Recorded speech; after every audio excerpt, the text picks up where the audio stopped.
comment. I'm going to put I know this is recorded. We're going to ask them if they've taken advantage of any free tattoos today before they started the webinar. Does that include the ones that they've given themselves? Yes. That's crazy.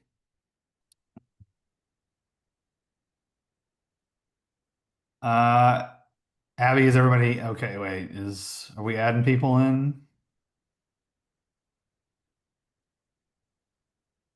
Yes, we currently have 26 participants. Okay. Well, let me welcome everyone who's already joined. We will give everybody just another minute or so before we start.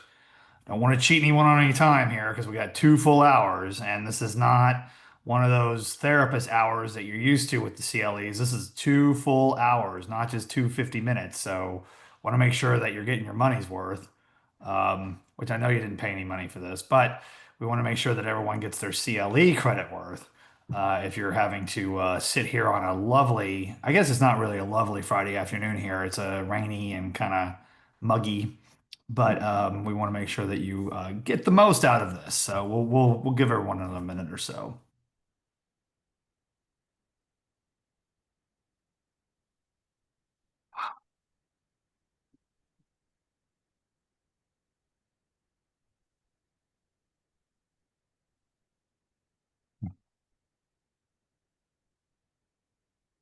Well, I see the participants here.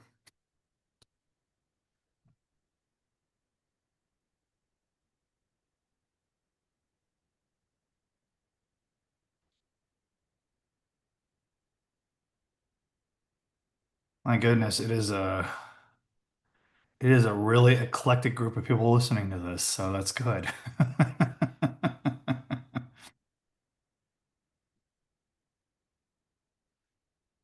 Probably some people needing to get their hours in. Just remember, everybody, you got to get your Missouri CLE credit hours before June 30th.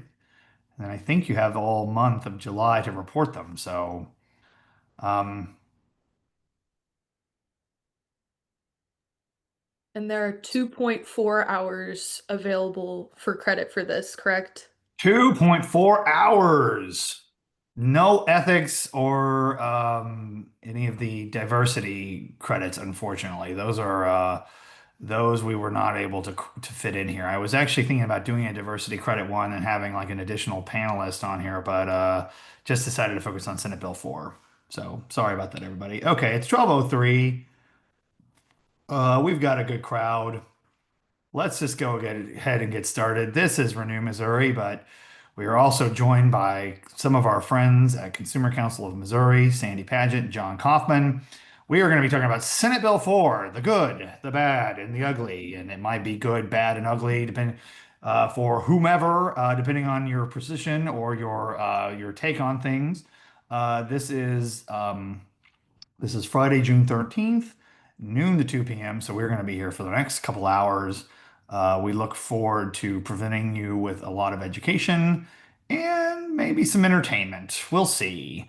How about that next? Abby Dickinson is going to be producing this. So if you hear me say Abby, next slide, that's who I'm talking to. So, Abby, next slide. So let's get started with who we are.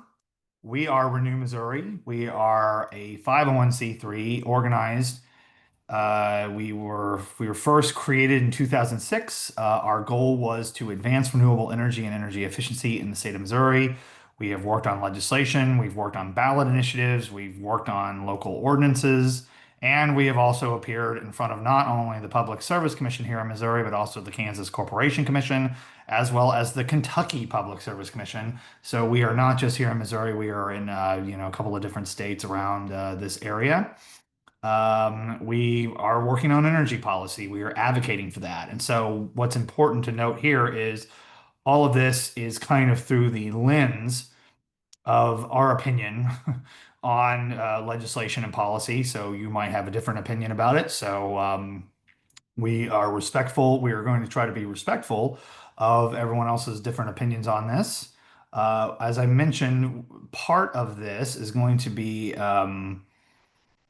conducted by Consumer Council of Missouri. Sandy, you want to do a quick introduction of your organization? Yeah, I'd love to. So, Yeah. my name is Sandy Paget. I'm the Executive Director of Consumers Council of Missouri, and I'm joined today by John Kaufman, who does our legal work. Consumers Council is a 501c3 also. We are a consumer advocacy nonprofit.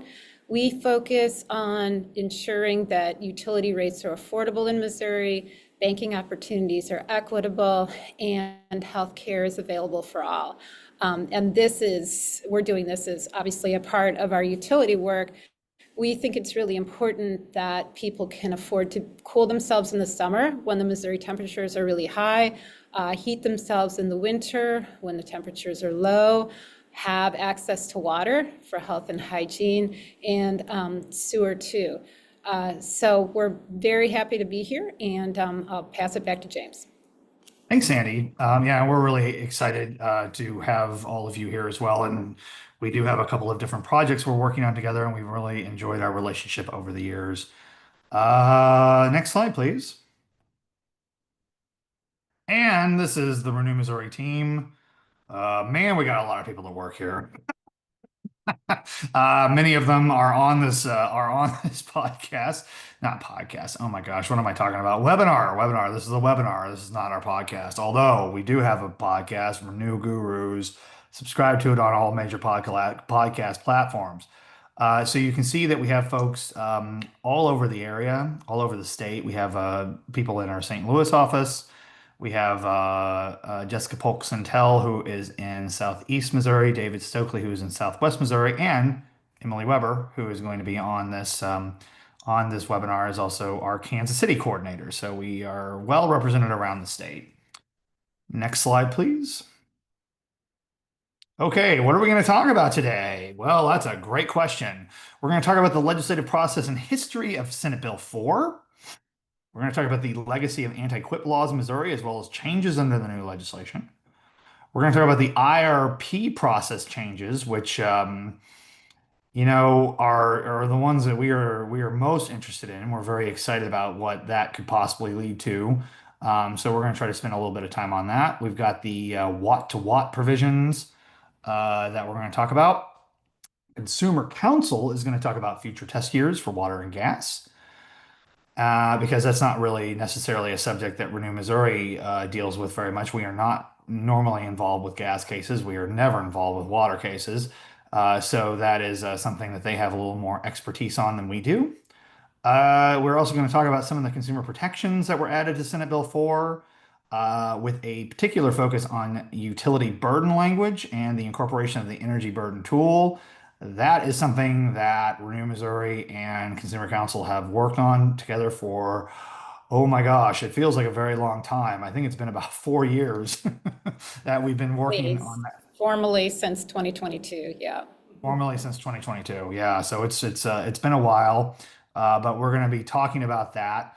And then kind of real quick at the end, we're going to talk a little bit about changes to the renewable energy standard, as well as the grandfathering of the solar property tax issue that was also included with Senate Bill 4 as well. So if you weren't aware of that, that's going to be something else we're going to talk about.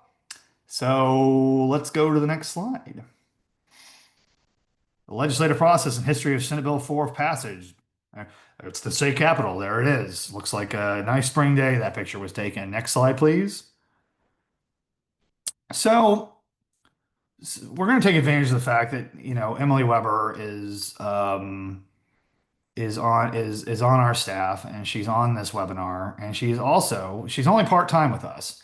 I wish I had her as full-time because I think she is enormously talented, but she is also a state representative, Representative Emily Weber.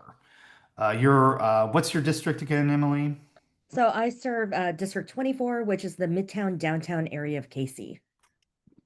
Very good. And we also have Tyler Travers here. Tyler has joined us from the legislature, where he served on a number of staff. He was chief of staff for Senator Greg Razor before he joined the State Tax Commission last year. And he's our policy director and spent some time in the Capitol building. as has John Kaufman and Sandy Paget. So we're going to try to take advantage of all of this talent that works around there. So if anybody wants to jump in, please do. Okay. So just the state of the legislature, we have 163 state reps. Holy cow, that's a lot. I think I've always been told, Emily, that's the second. We have the second highest amount of state representatives per capita of anywhere in the country, only behind New Hampshire. I think that's right, isn't it? That sounds about right. It's Right. a lot of people. And literally everyone in New Hampshire is a state rep. I mean, I think it's like insane. They have like 300 state reps or something like that.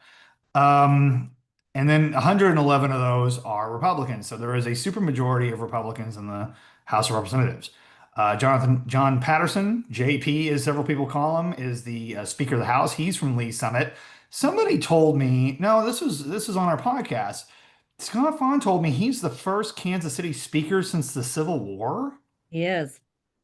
How is that Pretty exciting. possible? Pretty exciting.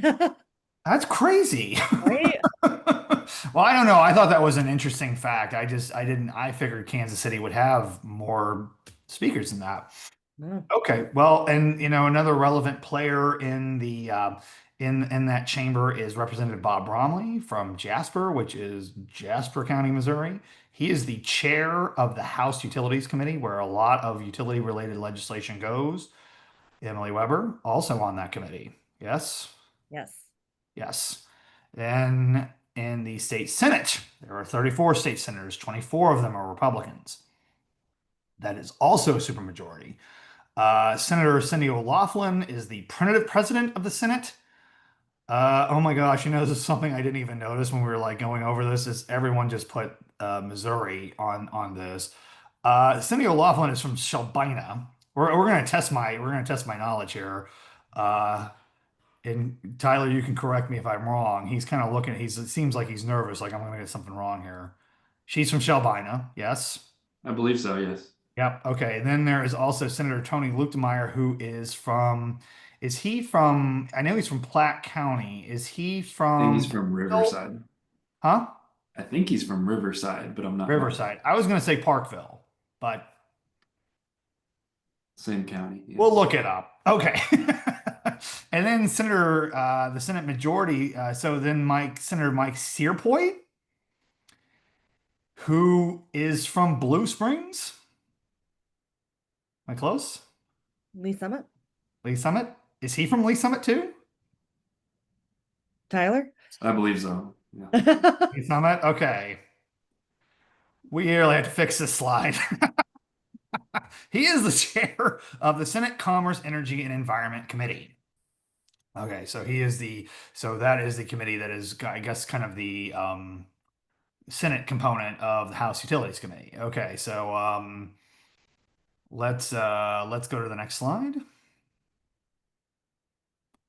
All right, so with each chamber holding a veto-proof majority, and they can override any negatives, any negative decision, any veto of Governor Mike Kehoe's, but that's not going to happen very often. I don't know if we're going to anticipate very many vetoes this session. Emily Weber, any thoughts on any vetoes? I'm not even gonna play that game. I really don't know what the vetoes are gonna look like right now.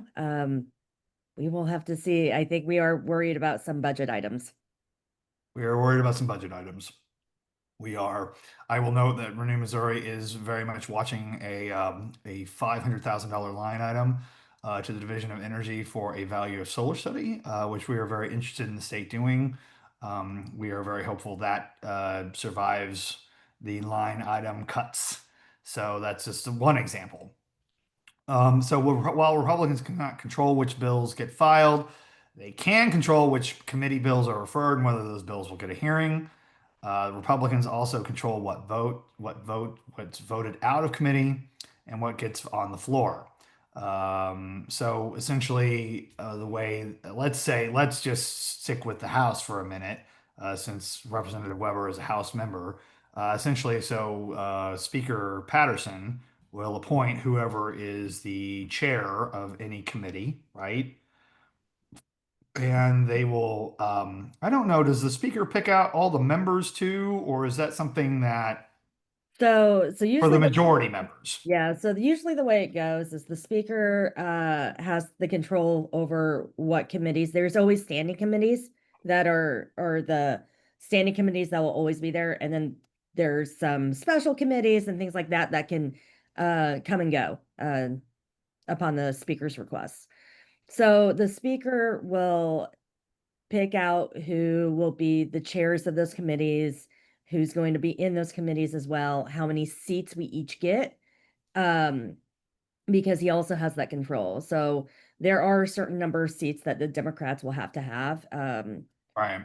compared to the Republicans. And so Right. after the speaker is done with their picks, they will then toss it over to the minority leader, the Democrats, and the minority leader will then go through our selections on who's Yeah. going to be the ranking member, and then also who's going to be on these committees. I see. Okay. But there is a fair amount of strategy that goes into that, wouldn't you say? There is. And we've seen it play out too where I can't remember which bill this was. Oh, it was actually not utility related, but VLTs. The speaker decided to remove a Make person. sure if you use those alphabet soup, make sure you say what it is. Oh, video lottery terminals. There you go. Thank you for that. Yeah. So video lottery terminals, it was a bill. The speaker actually removed one of the Republican members because the Republican had all the casinos in their district. And Interesting. the speaker was trying to get the votes out of committee. So he removed that person out of the committee and replaced that person with somebody else. Interesting. So things like that can happen as well. And the speaker also, does the speaker's office determine where, like, what pieces of legislation goes to which committees? So the way I always describe this is think of the speaker has the control to all legislation, all your bills. And all your bills are shoved in one big box and he has the key. He gets to decide where that bill is going to move, to which committee, when it's going to move as well. So when we always talk to freshman reps who are trying to get hearings, we always say you have to go to the speaker's house or a speaker's office to have a conversation on which bills you want moved. Have a letter, have it described where you want it to go, which committee, and then kind of a very quick, brief description of what this bill is. Mm, And the speaker has to refer it to a committee. Then you as the rep will then have to follow that bill through everything. So that means once the bill gets referred to committee, you have to work with the chair of that committee to get a bill hearing. ah, And so if that chair agrees, because they don't have to, that chair right. agrees to give you a bill hearing, you will have the bill hearing and then you will have to work with the chair again to get it exec out of that committee as well. Mhm. Because sometimes they will have the bill hearing and then they'll just sit on it because they don't have to move it. Right. So then you have to, then it goes to what we call rules committee. And this is why it takes so long for a bill to get passed.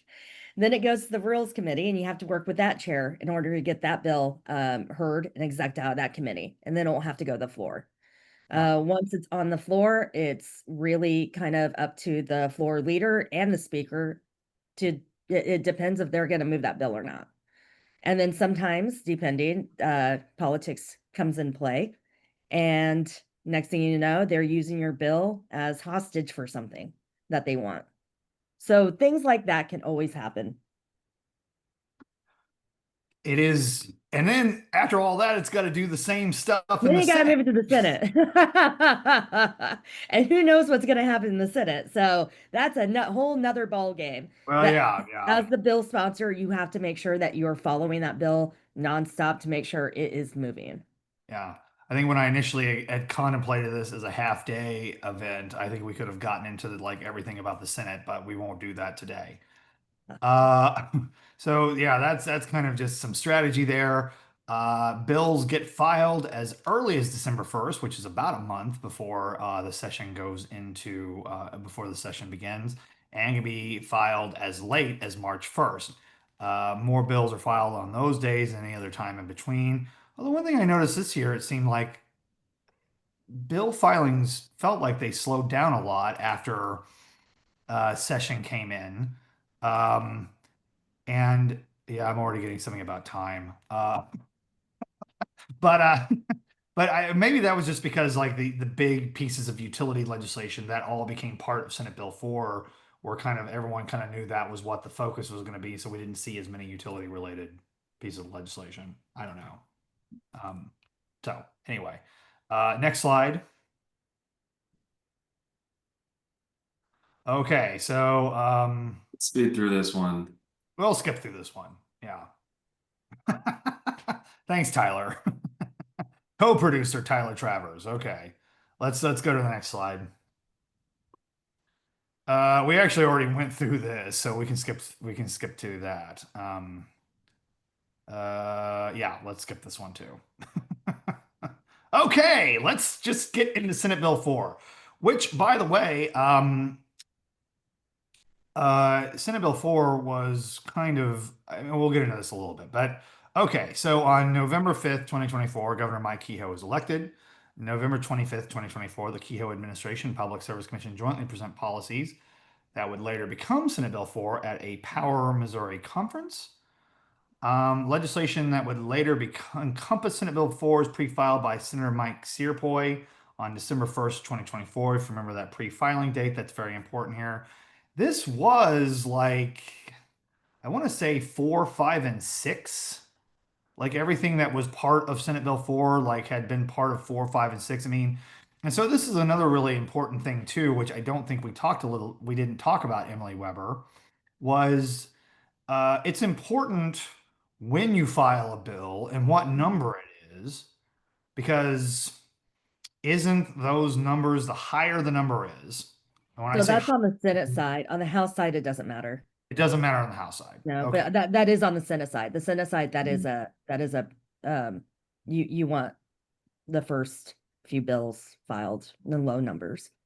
Because those get higher, those get priority, don't they? Tyler Tyler, Travers? Yes.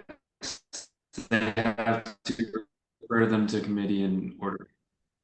Okay. Yes, they have to refer. Okay. I lost you there for a little bit of a second. I don't know. I There's think some. he was saying that's how they get referred to committee is in order. Okay. But yeah, on the Yes. House side, it doesn't matter. Okay, got it. So December 1st, that gets filed. Then on January 30th, 2025, Senator Mike Searpoy, who sponsored, I believe he sponsored most of that legislation that became part of Senate Bill 4, that passes out of the Senate Commerce Committee.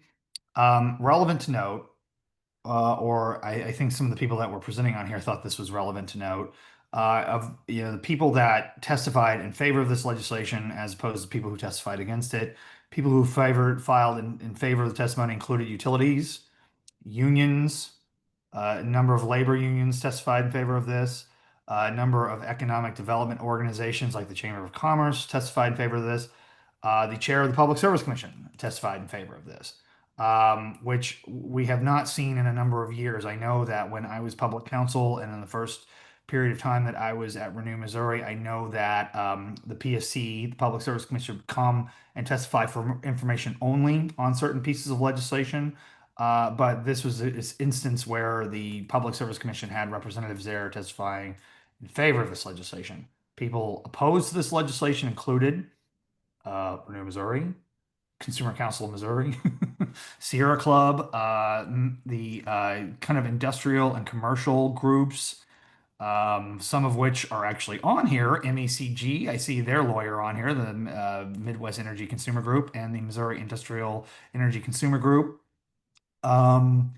And some other more social, like kind of social justice, social interest organizations also. Even Missouri Veterans Endeavor Even Missouri voted Veterans. against it. Yeah. Yeah. I'm sorry, Yeah. testified in opposition to it. I would Oh, say yeah, right. AARP was another one. AARP.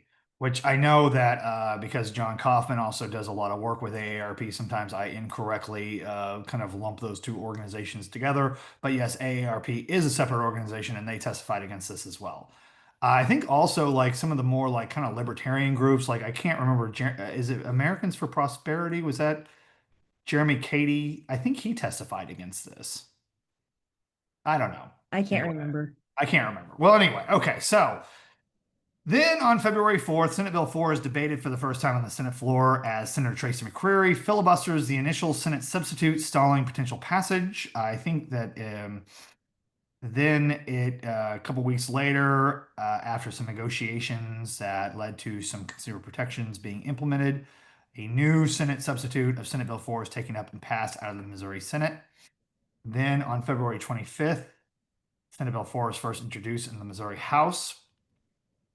And on March 10th, Senate Bill 4 is presented to and voted out of the House Utilities Committee on the same day.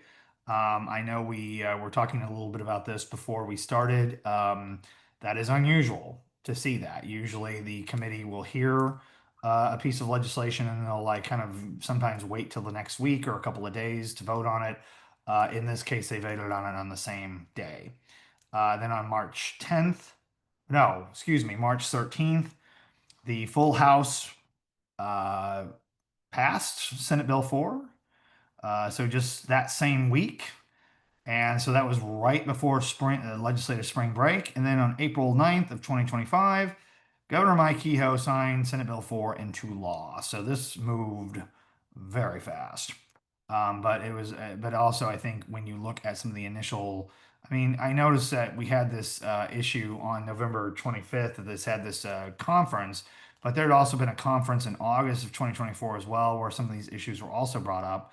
And let me be clear, one of the things that this is trying to address, we don't really get into this, um, but for the proponents of this legislation, I mean, one of the things they're trying to address here is, and I think this is something that everybody involved with energy policy will acknowledge, is that we are going to be facing what is probably going to be an unprecedented amount of demand increase in power usage in Missouri moving forward. I think there could be some question about how extensive that's going to be or how much that's going to be. But last night I was at an event where in Cooper County, Missouri, where they were talking about there was a data center that was wanting to locate there.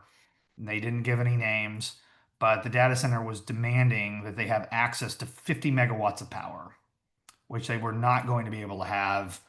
That was not available in either of the service territories for any of the utilities that serve that area. So these data centers that are coming in, electric vehicles that are going to be hitting the road, manufacturing that's coming out there, there's going to be a lot of demand. And I think that ultimately, whether you agree with how much demand that's going to be, whether you agree on how to address that, I think that that is what was going to be looked at as far as this goes. Next slide, please. And James, can I just add that, Yeah. Consumers Council, we are trying to be very thorough in looking at what it means when a data center or some other large energy consumer is planned. I was at a conference that a utility put on not too long ago where they talked about 51 new data centers or large energy consumers being planned for that utility. When we looked into a little bit more, it seemed that there were only about 3 that were really close to coming to Missouri. So I think you have to be really careful when you listen to what the utilities are saying. Yeah. And there is some speculative nature to some of that as well about what's coming and what isn't. So, yes, very well. So between the start of the session and the final passage of 71, so I mean, so when Emily Weber was talking a lot about how long it takes for legislation to go through, this was an enormously quick piece of legislation.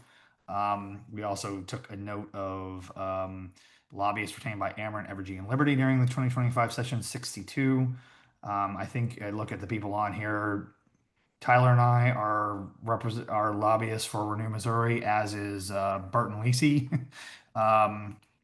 And John Kaufman and Sandy Paget, I believe, are also registered with Consumer Council. No, you're not, Sandy. Okay, okay, sorry. I didn't mean to speak for you. Okay, we'll move on.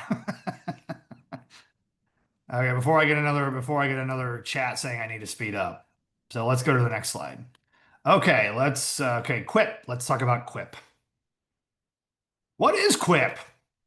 Or is it C-whip? I don't know. Like some people call it C-whip. I call it quip. It always one of the things that Nicole Mers with our organization always mentions. It sounds like this joke from the Family Guy about cool whip, cool whip. That Um, that's Kansas. Kansas. If this was for Kansas CLE participants, it's CWIP. But C-whip. Okay. So this is okay. So one of the things that's always important to know, and I think a lot of people on this call recognize this, but whenever time we're talking about utility rate making, we're talking about energy policy, we're talking about anything that has an impact on the Public Service Commission. What are we talking about? We're usually talking about accounting procedure. We're talking about accounting methods. We're talking about accounting concepts. This is an accounting concept, more or less. This is essentially saying that currently the Missouri law, because this has not gone into effect yet. Currently, Missouri law says, before, customers can be charged for the construction of generation or transmission. It's got to be in use and it's got to be placed in service. That is more or less what the current law is.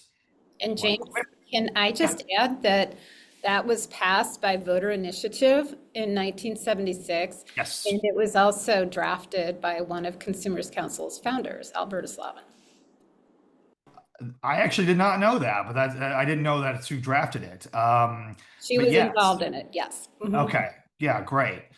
I mean, it's been on the books for almost 50 years. And that was a long time, and that was something that was done by ballot initiative.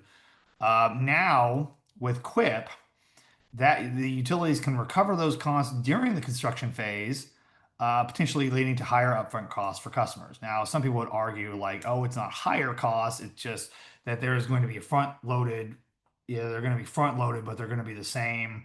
That I think that would be the argument that proponents of Senate Bill 4 would say. But I mean, we're going to get into why we think that that could be higher in one of these later slides. Next slide, please. Oh, and look at this. This is okay. So this was the 1996 voter initiative that Sandy's already talked a little bit about. Uh, 76. 76. Yeah. So like, yeah. Oh my gosh, that was a long time ago. Um, but there's also been other efforts in the past to address the quip concept. There was a quip change proposed in 2009. That was going to be dealing with renewable and low carbon energy projects. And then in 2010, there was a House bill that sought to overturn the 1976 ban, arguing it hindered utility investments in new infrastructure. Let me just point out, because I don't think we've necessarily pointed this out. Usually, we'll bring this up later, but usually QUIP is done in furtherance of nuclear generation, because nuclear generation is so capital intensive. It's very expensive to put together, and so the idea that having access to that capital without getting ratepayers to compensate for that going on is generally that's why we have the nuclear power plant picture there, is because that's usually when you see quip getting used. That is not actually going to necessarily be the only way quip can be used under Senate Bill 4. We'll get to that here in a second. Next slide, please. And it's my understanding that one reason utilities prefer using QUIP is that Wall Street does not want them to be responsible for the cost of building a nuclear power plant. So, I mean, it all goes back to utilities, investor-owned utilities, answer to their shareholders, and Wall Street would rather have them finance a big nuclear plant through QUIP. Right. That's right. Because I know that whenever you hear some of these investor calls that are being put on by investor-owned utilities, which by the way, I should also note this, I don't think we note this anywhere in this, but because we're talking about changes that can be enacted by the Public Service Commission. This is only applying to utilities that are regulated by the Public Service Commission. Those are investor-owned utilities such as Ameren, Evergy, Liberty Empire. The future test year will be applied to companies like Spire, Liberty Gas, Ameren Gas, and Missouri American Water. This is not applying to municipal utilities, nor is it applying to rural electric cooperatives who are not regulated by the Public Service Commission. Okay, just want to make that clear. Should have made that clear earlier, in case there's some people that might have some confusion about that on the webinar. Okay, so what does QIP do in Senate Bill 4? It allows utilities to recover construction costs for new natural gas plants during construction phase, empowers the PSC to approve QIP charges for other energy projects, including nuclear, based on specific criteria, and includes measures to ensure utilities demonstrate need and prudence before passing costs to customers. Now, that is obviously a very generalized, broad view of what QIP does in this legislation. We don't, this doesn't get into like all the specifics of it. And I think, and maybe John or Sandy can correct me if I'm wrong about this. There will probably have to be some rulemaking that's done on this, won't there? Or will there not be? What do you think, John? Um, Uh-oh. yeah, let me just say that it's not there is the QUIP in the law that just passed. There is a provision to apply QUIP to natural gas plants, which is actually pretty unusual because natural gas plants can be built quickly. Traditionally QUIP, as you said, is used primarily on nuclear power plants and coal plants that take 10 years or much longer to actually build and because of the carrying cost. The other part of this legislation that is not well known is that under the IRP provision that you can talk about later, Public Service Commission can apply QUIP to pretty much anything in an electric company's resource plan. Right. And there will be a rulemaking process on the changes to the IRP. We know that. We've talked to representatives from the Public Service Commission about that. Next slide. Okay, so how are these charges going to work? They're based on projected costs. Utilities will estimate the total project cost years in advance. There's no guarantee that these timelines or budget estimates are going to be accurate because they are projections. They are, without, I'm not trying to be flip about this, but they're like educated guesses. These are going to lead to consumers having to pay that based on these best case scenarios. But as we know, or as we're kind of living in right now, we're not always in a best case scenario. We know that there are going to be supply chain issues. There are going to be trade wars. There are going to be tariffs. There are going to be all sorts of things that could have an impact on this that we don't even see down the road. And, one of the things that should be noted about gas plants right now is there's so much demand for the equipment and for the material that goes into a gas plant that we're looking at possibly waiting 5 years before some of these can get built unless the plans are already in place right now, or the materials already been purchased right now. So, there still could be, even though QUIP is designed to help speed up this process, there are going to be market factors that this is not necessarily going to be able to address. Important to note. Because construction is not a precise science. It is not going to fall precisely among your budget. So that's a concern that's been articulated by consumer protection groups.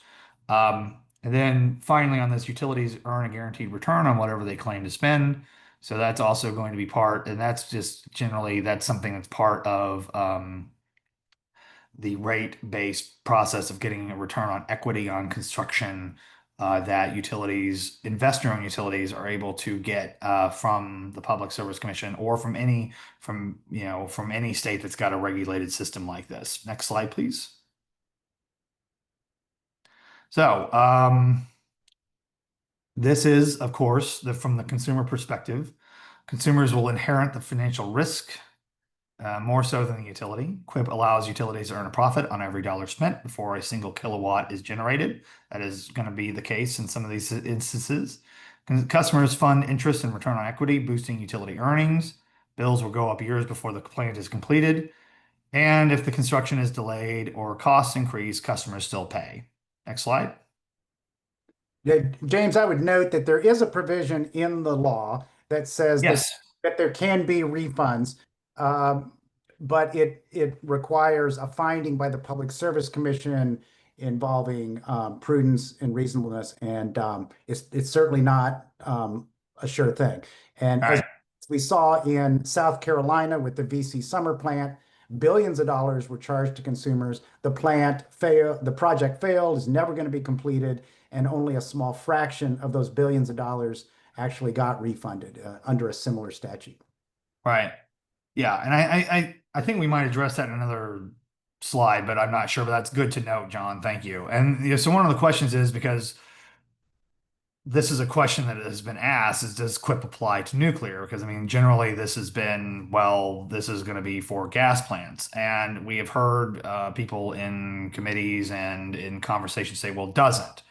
But Senator Mike Searpoy has acknowledged that nuclear QUIP would be permissible under this. I mean, certainly under the IRP process that we're going to talk about here in a minute, it would be. Um, there's no specific megawatt threshold that would exclude nuclear from QUIP eligibility. And nuclear facilities can qualify for QUIP if they are included in the approved IRP and that IRP receives PSC approval. I can also say I was at this Cooper County event last night, and a state representative was emphatic that one of the reasons he voted for Senate Bill 4 is because he believed that that was going to help spur nuclear growth in the state. And he was like, that's the reason I voted for it. So I know that there's people who say it doesn't, but I believe that that certainly, and if you look at some of the plans that have been put forward, that there is going to be some talk about having another nuclear power plant or some sort of form of nuclear generation that's going to be looked at sometime around 2040. So we'll see. Next slide. Stakeholder perspective, supporters. In case you just think I'm going to beat up on this, we also have this perspective. Argue that QUIP provisions enable timely infrastructure upgrades. Again, this goes back to the question of demand. Is the energy demand that is being anticipated going to be able to be met? And that is, I think, one of the driving policy arguments behind this piece of legislation. And then there are some lawmakers who believe that Senate Bill 4 will balance this development need with consumer protection. We will get into some. I think that even the people who introduced the consumer protection legislation would still maintain that the balance is not is not maintained there, but it is better than nothing. Then the opponents, and I mean, some of the opponents can speak to this. They're concerned about increased financial burdens on households, in addition to some of the other concerns that we've already articulated. And environmental organizations, if you want to classify Renew Missouri as an environmental organization, which I guess certainly reasonable minds could do that. You worry about reduced incentives for cost control and potential environmental impacts of rapidly approved non-renewable energy plants. I mean, one of the things that I would note, and this is not in any of our slides here, but one of the things I would note is if we are talking about trying to spur development of gas plants at the state level, okay, you've got this piece of legislation, that's all well and good. However, there have been pieces of legislation and regulations enacted at the federal level trying to discourage, not necessarily peaker plants or anything like that, but just ones that are but natural gas plants that are going to be running all the time. Um, those are on the books. Those EPA regulations are on the books. Whether they're going to get enforced over the next 3.5 years, I mean, the answer is probably they're not going to be. There could be efforts to get rid of those regulations. But the people that are in charge of the federal government now are not always going to be in charge of the federal government. As we know, there are political cycles that go through where you're going to see more conservative people get elected or more pro-fossil fuel individuals getting elected versus more people who want to see clean energy. And so then what's going to happen to these gas plants if there are going to be impediments at the federal level? Just something to keep in mind. Next slide, please. Well, where we go? We were gonna get to the is this a new one? Well, let's just skip it. We got a lot to do. If this is something we can skip. Okay. The IRP process change. Next slide. Okay. So, and I would say I note I think that if the Public Service Commission was particularly interested in a particular reform, and their involvement was marked, I think, by by an interest in this piece of it. Um, this will modify the integrated resource planning process for electric corporations. That is, like all the other provisions of this bill, going to be effective on August 28th of 2025. What this is always a fun fact. Do you know why laws go into effect on August 28th of 2025? Anybody know? Tyler? You've told me before, and I cannot remember right now. Oh, well, that's not helpful. You should have stayed on mute. Just kidding. Just kidding. Emily Weber, do you know why? Ugh. Oh, you people would totally lose at trivia if I was running the trivia. I'm not great at trivia. It must be related to farming somehow. It is actually related to that is the day that the Missouri Constitution was ratified. Oh, okay. So that's when the Constitution, I don't know what day, I don't know what year, probably 1821. I don't know. But that's when the Missouri Constitution was ratified. That's why all laws, unless there's an emergency provision in them, that's why they go into effect on August 28th. Fun fact. I hope that was worth the 2 hours you're going to spend on this to learn that. Okay, next slide, please.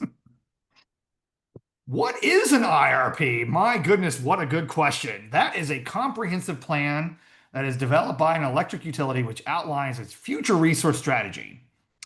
The preferred plan must represent reasonable and prudent means of meeting the utility's load serving obligations at just and reasonable rates. Now, I don't know who can answer this. Maybe John can answer this to me. I believe it is generally a 20-year timeline, is it not?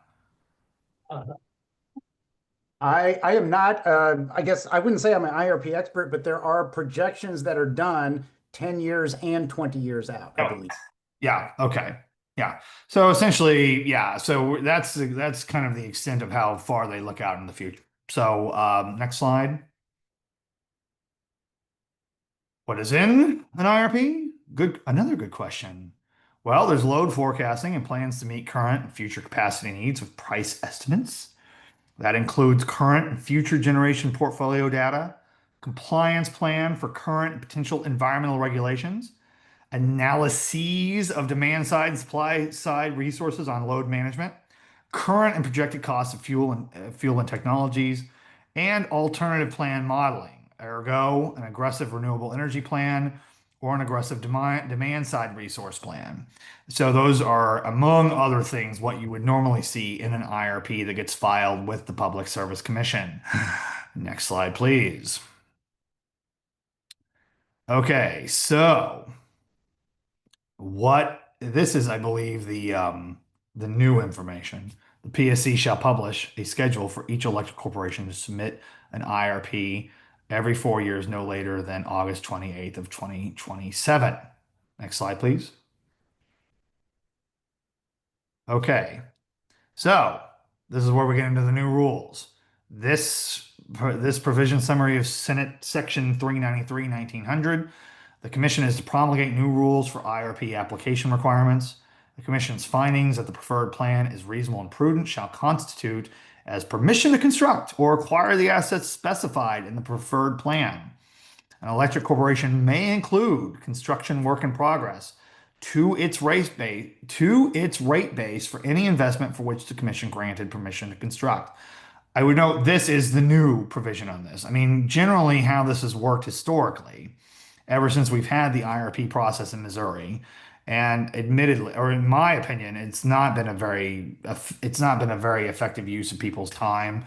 The electric corporation will file its integrated resource plan. Organizations like ours will go look at it, nitpick it, criticize it, file comments, file alternative forecasting models, submit that.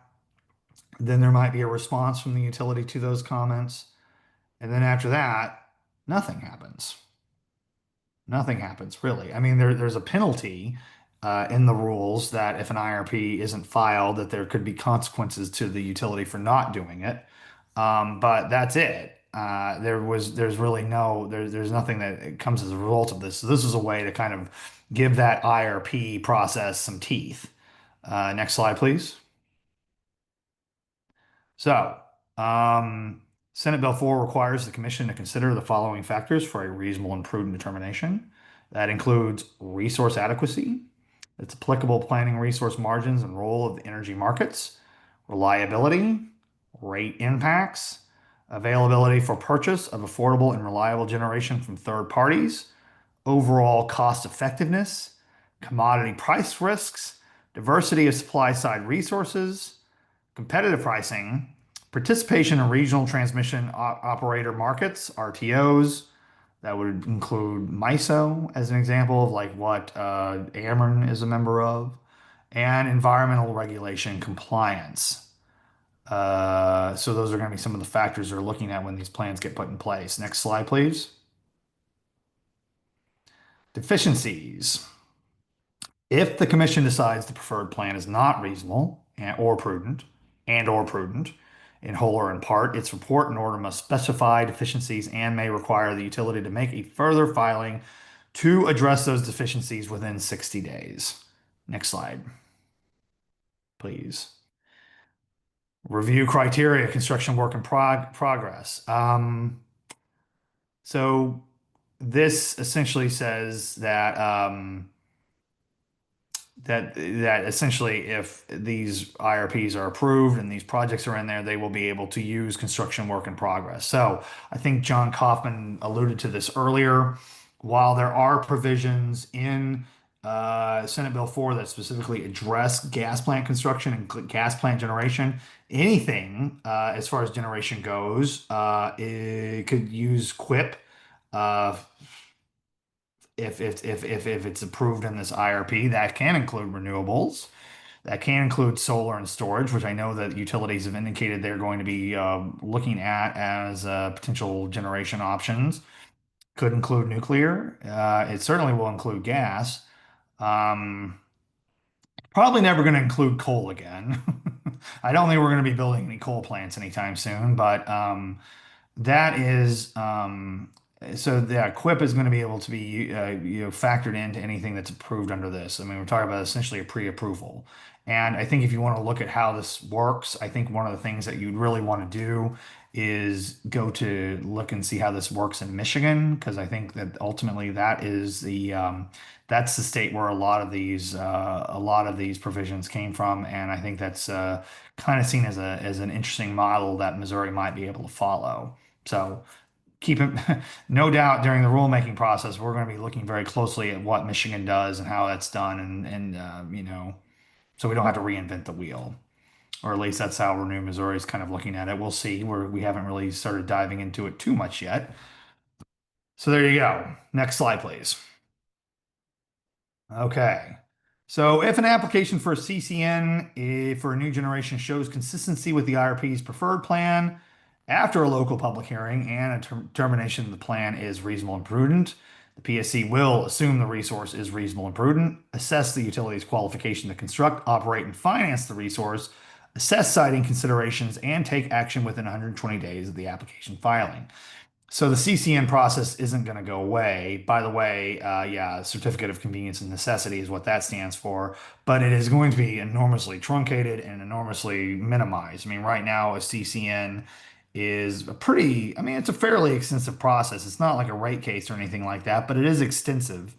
And I think this is going to like greatly minimize the importance of that.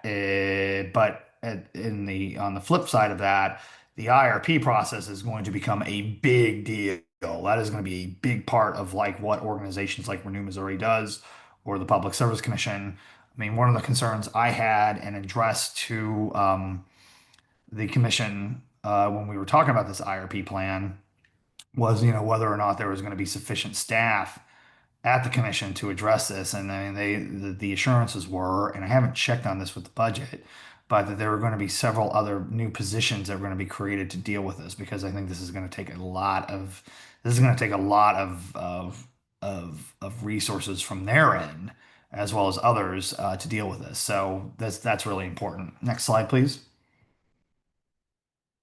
Okay, so summary of changes. This on my left is the current setup. On the my right is what would happen. So right now IRPs are triennial or every 3 years. Under this, it'll be every 4 years.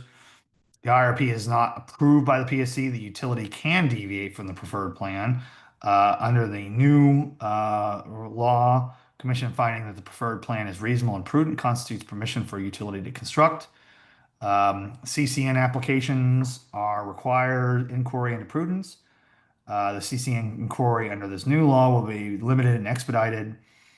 No quip in rate base, quip allowed in rate base. So that's kind of a good summary of this. And if you're wondering, are you going to be getting copies of these slides? Well, the answer is yes, you will when we send out the recording for this. So good news. You'll get to see this and you'll get to look at that a little more closely. Next slide, please. How to participate. Intervention. Once the utility files an IRP, the commission will set an intervention deadline. Currently under the regulations, staff, public, and we should have capitalized public counsel. Gosh darn it. I should know that I used to be public counsel. John Kaufman used to be public counsel. We should have that capitalized. Oh my gosh. Okay. And any person or entity granted intervention in a prior IRP proceeding shall be a party to any subsequent Chapter 22 proceeding. And John Kaufman, am I wrong? Is if you were like involved with the utility's last rate case that you get notice of this or you get added to this? Do you? I think that's um, the practice of the Okay, utility, the commission, but I don't know I don't know that it's required. not a rule. Okay. Any other person or entity must apply to the commission for intervention, and when you intervene, you've got to show that your interests or your position are going to be distinct and different than any other member of the public. So that's something that's really important. You got to explain why you just need to have a special seat at the table. Other ways to participate, you can submit public comments online or attend a local public hearing and make a statement. Those are just various ways that you can be involved in any PSC proceeding. Next slide, please. Watt to watt. Oh my gosh, I was really hoping this was going to be future test year so I could go get another Diet Coke, but it's watt to watt. Okay. I don't know. Oh, James is very tired. Okay. Watt to watt. This is another provision of the of the legislation for Senate Bill 4. Next slide, please. Okay. Senate Bill 4 introduces new requirements for utilities seeking to retire existing dispatchable generation. Utilities must ensure that any retiring plant is replaced by an equal or greater amount of reliable electric generation before that old plant can be shut down. The language in the legislation includes it's equal or greater capacity replacement of reliable generation is required, full operational readiness of replacement generation before retirement. Replacement must match or exceed the average seasonal accredited capacity of the retiring plant, and certification of compliance is required before retirement. Next slide, please. The utility shall certify to the PSC that it has guaranteed and placed an equal amount of reliable electric generation on the grid, with reliable being based on the RTO's resource accreditation. The implication, as defined by MISO and SPP, those are the two RTOs, or kind of two different transmission organizations that are engaged in Missouri, depending on which part of the state you're in. They do not have a concrete definition of reliable, but both use different mechanisms to determine reliability. Our response using the word reliable is ambiguous. The PSC can, and in our opinion, should establish a clear definition or threshold to create an enforceable standard for what constitutes as reliable. I mean, this is kind of, let's just lay our cards out on the table here, folks, since we're all friends here, right?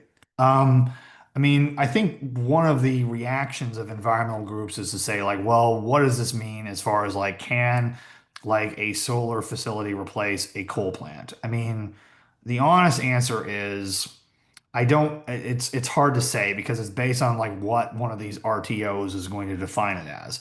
It is my opinion. I mean, right now, what the RTOs are telling Ameren, Evergy, Liberty is you need to build more gas plants, right? That's what they're basically being told.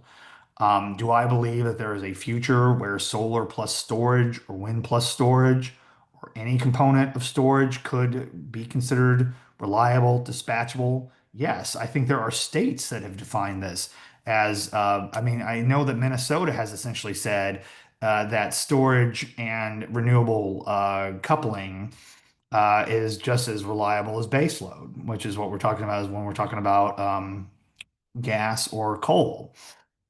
So it's kind of undefined. It's hard to say. But I mean, certainly I know that if you were to talk to lawmakers who supported this legislation, I think their primary interest is that if a coal plant is shut down, they want to see it replaced with nuclear, or they want to see it replaced with gas. I mean, that's just what I think is what the intention of there was, no matter what the language says. Next slide, please. Fully operational. The reliable generation must be fully operational concurrent with the closure of the existing plant. What do we think the implications of this are, whether it's intended or not? Well, natural gas plants have a year-long backlog before construction can begin. There's no room for transition planning or phased clean energy in existing infrastructure. And again, our opinion is, while you have 5 years where it's going to take to build a gas plant, solar and battery storage coupling, those kind of projects can take about 18 months. So if you're talking about trying to meet demand quickly, that would be one way that you could contemplate it. Next slide, please. Accredited capacity, replacement reliable energy generation should be equal to or greater than the average summer and winter accredited capacity of the closing dispatchable existing electric generating power plant. So, I mean, what does that mean? We're pitting renewable energy sources against fossil fuels at their peak performance. I think you can look at gas and coal, and you can look at the fact that you can say like, well, they're running 24 hours a day, 7 days a week. But when does wind work most effectively? At night. When does solar work most effectively? Well, during those peak hours in late afternoon, early evening. So when you look at like, let's say, in the past couple of years where, ah, sorry, my ringtone is so obnoxious. It's because I'm old and I can't hear anything. So I should just turn my phone off. Let me just do that really quick. Okay. When you look at these situations where you had extreme heat in the Southwest, I mean, one of the things that constantly kept bailing out those areas was the fact that during peak times when people were running their air conditioning and it was as hot as it possibly could be, that was that was when solar worked best. That was when solar was most effective. Um, and then also, I think one of the other implications of this is assumes that solar production is lower in winter months, so it cannot meet the averages. Um, Okay. Oh, so Christian Bishop, the general effective date, August 28th, is due to a provision of the Missouri Constitution which sets the effective date 90 days after the end of the legislative session. Oh, okay. So So maybe you're wrong. maybe I'm wrong. All Dang. right, let's move on. Oh, dang. I'm gonna go Harry Carey after this. All right, so I think it goes back to farming. It gives them a it break. might go back to farming. Yeah, it might. It always does. It always does. Our response: solar panels produce energy in the winter as they absorb light and not heat. Coupling solar with battery storage can help meet need without production when production is lower. Next slide, please. Okay, so before the new generation is in service, the utility must provide proof to governing bodies that it has met the requirements of the bill. I mean, one thing I would note in this also is it doesn't seem to be any like stated penalties for if they don't follow this. Like if they don't certify it, because I mean the certification is supposed to go to the Public Service Commission, it's supposed to go to the legislature, it's supposed to go to the governor. I mean, what happens if they don't? You can look at other states where they have stipulated that there should be fines or forced shutdowns. There will be, there will be no closure of the existing plant. or they'll just delay the closure. I mean, that's what other states have done. I don't know if that is something that could be addressed by rulemaking. Um, but that's certainly an interesting question about what happens if that certification does not occur. But I mean, there's probably a lot of ways to address that. Next slide, please. Oh, here we go. Now it's time for Consumer Counsel. Give my voice a rest. Okay, And we'll I'm jump gonna, in. We'll jump and in. Sandy and John will jump in, and I'll let you take it away. Thanks, guys. Okay, thank you, James. And I just want to say I'm so impressed by your ability to talk for an hour. And if you all haven't listened to James' podcast, it's super entertaining and very informational. So I'll give him a plug for that. He's really a pro. I am not as talkative, so you're going to get more of a bottom line presentation from me. And I'll just give you some background about myself. I am an attorney. I practiced law for years representing school districts. I also have a master's in social work, and so this job as executive director of Consumers Counsel has been a really good fit for me. It combines my legal experience and my work as a social worker. And John Kaufman has been doing utility consumer work for decades. John, do you want to tell everybody just a little bit about yourself? Oh, I think many folks know me. I did serve as the public counsel for a time, and I've represented other consumer groups, and, AARP and others. But Consumers Counsel has been a really good client and passion for me. And we have been involved in rate cases for a long time, at least the last 15 years, and we've been growing, which is great. Yeah. Next slide, please. So when I first started working on utility matters, I had no idea what this was all about. And so I looked at the list of attendees, and some of you have been involved in this, like James and John, for years, and I'm fully aware that you have more information and knowledge of this than I do. For those of you who haven't, and just to give a refresher for those of you who might be so involved in this that you're too in the weeds and you're not seeing the bigger picture, utilities are corporations, the utilities that are regulated by the Public Service Commission, as James mentioned. And as such, they answer to their shareholders. And so, yes, they do have a responsibility and a goal, and they do a very good job of providing safe and affordable service, but they're also about making money. And as many of you on the call who are attorneys know, U.S. Supreme Court has determined that corporations are people. And I like to think of utilities as people too, with the same desires. You know, they want to be sure they can survive, and they survive by making a profit. At this point in time, John, can you clarify this for me? What would you say gas and water utilities have about an 8.5%, 9% guaranteed profit? Is that correct? Well, the allowed return on common equity, which I think is, can be described as the utilities profit. In Missouri, the utilities are all allowed something between 9 and 10%, probably closer to 9.5%. That are, if you hear people say ROE in reference to regulated utilities, that's what they're talking about. That's the corporate profit that's built into your utility rates. And so, yeah, it's a pretty good deal, I think, especially when you don't have to compete for customers, that you have the opportunity to earn, virtually a double-digit profit on whatever you invest in, and then the expenses are on top of that. But everything that is an investment, something that they build, or something that is deemed to be an asset, say a regulatory asset, all of that is multiplied times the debt and the equity. And so the overall rate of return would be somewhere closer to the 7% range, but the equity portion, which is the corporate profit, is I think in almost every case between 9 and 10%. And in most of these cases, recently the utilities have been asking for even more than that. They've been asking for like 10.5% or even more. Right, so that's a pretty good rate of return. And one thing we try to do at Consumers Council is to keep the utility rates as low as possible so that people in Missouri can afford their gas, electricity, their water, and their sewer too, because we know how important that is.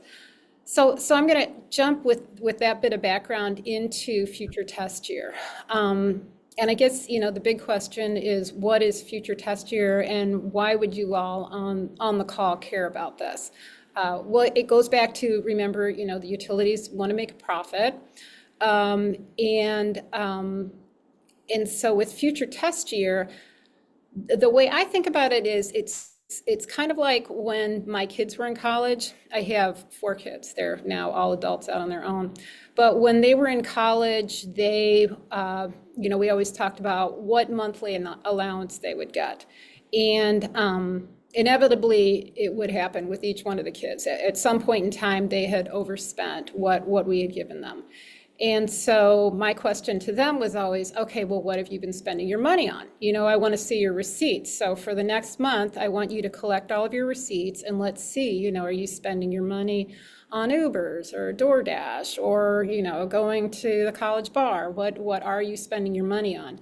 And then we would look at that and we would see what we could cut out. And what was legitimate, and then we might increase it if it looked like it was needed. Perhaps food prices had gone up, and that has happened recently. So admittedly, costs can go up, and then you adjust it. But if I would have said to them, okay, what do you think you're going to spend next month? Well, they would have come up with all sorts of expenses. And so in my mind, that's kind of what the utilities have gotten here through this legislation. And that's why it's called a future test year. So in the past, prior to this legislation, which won't be in effect until August 28th, but the utilities had to present a historical year, and that year could be audited. But with future test year, we're basing utility rate decisions on utility company projections of future costs. So that's the first thing that you should remember, is they're looking at these future costs. And in Missouri, most states have repeatedly rejected attempts to impose future test year on rate-making decisions. So this is legislation that is going to affect the rate-making decision. And Consumers Council historically has been opposed to future test year because we're concerned that it is going to raise prices. So Senate Bill 4, which has all of these provisions that we're discussing today and many more too, will allow water and natural gas utilities. So this doesn't apply to electric utilities. It just applies to water and natural gas, to have their rates calculated based on estimates and projections of future costs, rather than being based on an actual historical cost. And this is also problematic, as I said, because that year in the past can be audited. When you have estimates and projections of future costs, that's a lot more difficult to do. So then you get into a situation where the utility is presenting their numbers, and the staff and perhaps the other interveners to the case are also looking at those numbers and trying to figure out if they are appropriate or not. And that kind of analysis is really expensive to do. So Consumers Council, we are a very small nonprofit. We rely on generosity of donors and grants, and we use that money to hire expert witnesses. Doing an analysis of future test year projections would be very tough for us. Next slide, please. So this is a comparison. What is the difference between historical test year and future test year? So as I mentioned, historical test year, a recent 12-month period that can be audited. So they have to find a year in the past, and they identify that year from start to finish, and then that year can be audited. With future test year, we've got a future 12-month period. They're projected costs, and they are designed to cover a time when the new rates are in effect. Historical costs with the historical test year can be verified. And it also has the best track record for holding utilities accountable. With the future test year, due to the time shift of the test year, rates will probably be higher, and you'll have that initial bump. I'm going to skip back to historical test year again. We believe, it's our opinion, that with historical test year, the utility management and the consumer interests are aligned. Without that risk of a refund, the utility has an incentive to cut costs after new rates are approved. So with the historical test year, they have that 1 year that they can look at, and that is going to be included in the rate design. And so they have some incentive to find ways to underspend, and then they'll be able to keep that money. So, it goes back to my kids. We looked at that year in the past, that month in the past, and if they've figured out a way to cut costs, they know exactly what they're going to get based on that last month, but they may have an incentive to cut their costs in the future. Back to future test year. During a future test year rate case, there is an incentive to overestimate. I think that's just human nature. It goes back to the corporation being like a person, and it's more difficult to determine accuracy. And after future test year rates are approved, there's an incentive for the utility to spend up to the predicted level in order to avoid having to refund any of the unspent funds during reconciliation. And I think, again, the corporation is a person. It just goes back to human nature. If you have a certain amount of money that you need to spend in a certain amount of time, you're probably going to figure out a way to do it. Next slide, please. So we believe that there will be higher rates with a future test year. Utilities usually tend to push the idea of using a future test year during periods of high inflation. And unsurprisingly, they don't want to be shielded from inflation.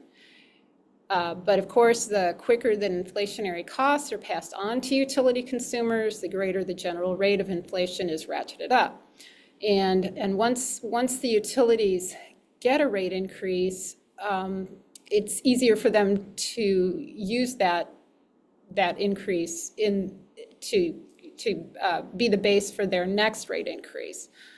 So this continued increase of utility prices is a concern.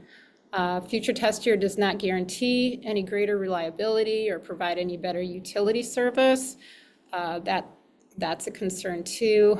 And it's an accounting change. It's not an operational change.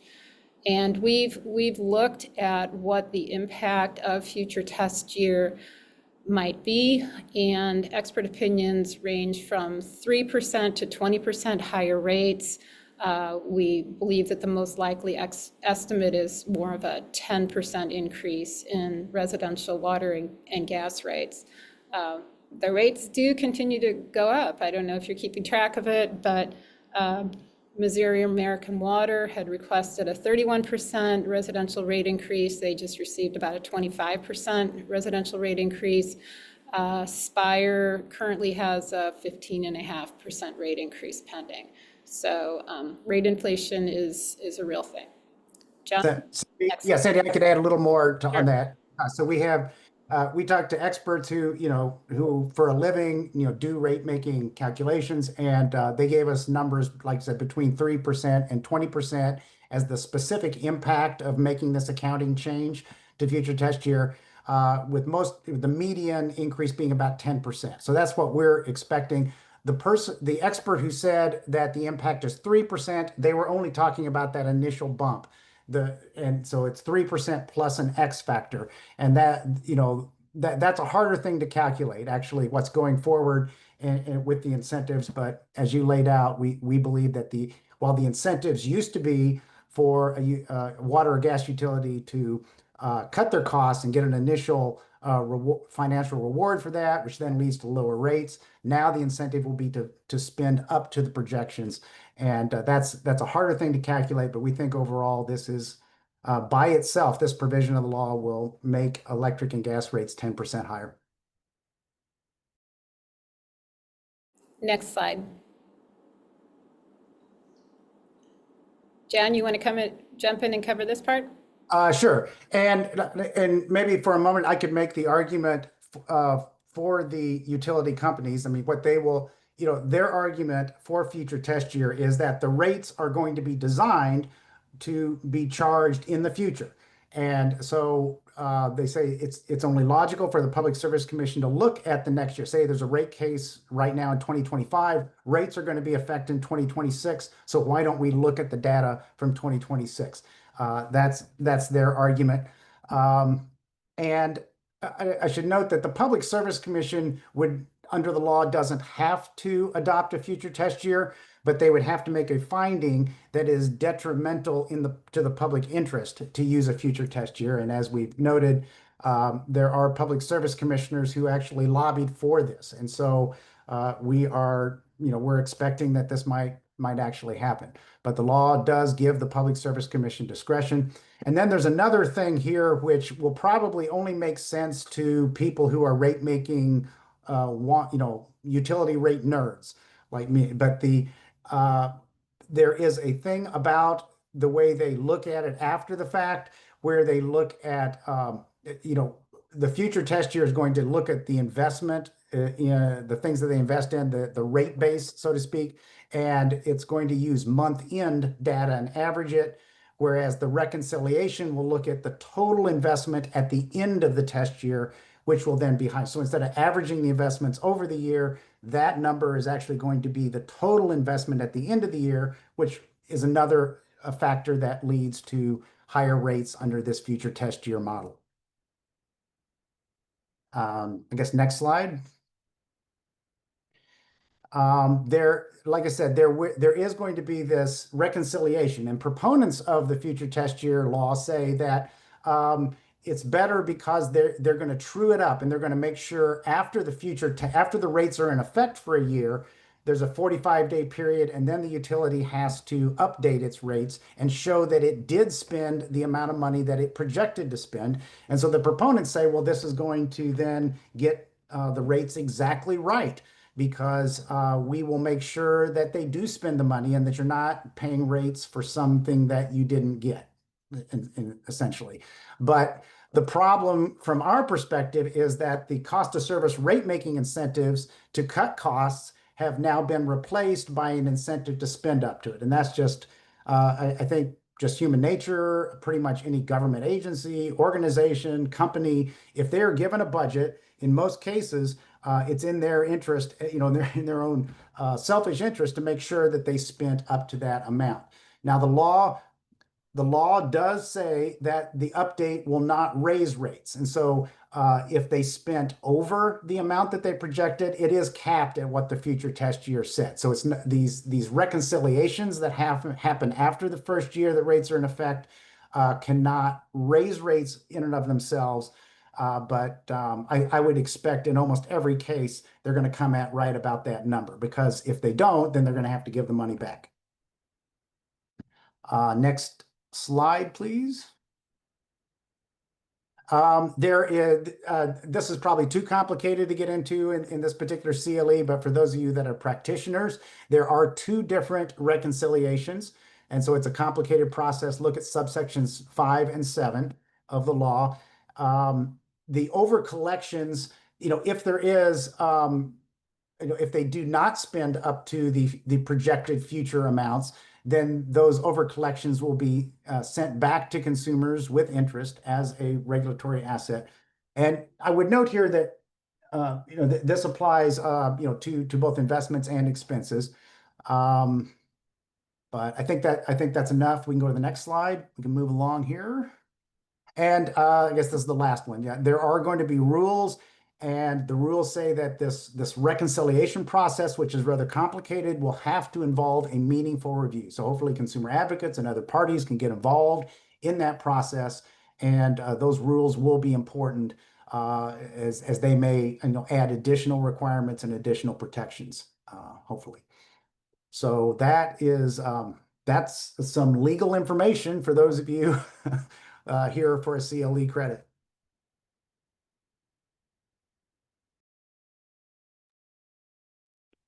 Thanks, Annie and John. That was, I feel like I'm really glad I didn't do water cases.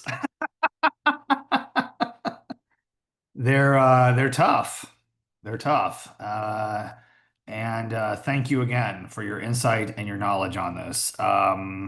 We appreciate it. Next slide, please. We might need to talk to John and Sandy still, because we are going to talk a little bit about some of the consumer protections in the Senate Bill 4, with a particular focus on utility burden language and the incorporation of the energy burden tool. And you might be wondering, what is the energy burden tool? Well, you're about to find out. Okay, so first, changes to the hot and cold weather rule. Um, so, pre-existing rule: utilities were not allowed to disconnect service during or within the 24 hours after a temperature is predicted to exceed 95 degrees or drop below 32 degrees. This change under this law expands the time frame where utilities are forbidden from disconnecting service from 24 hours within extreme weather to 72 hours. Now, Sandy, I seem to remember we were talking a little bit before we got online here.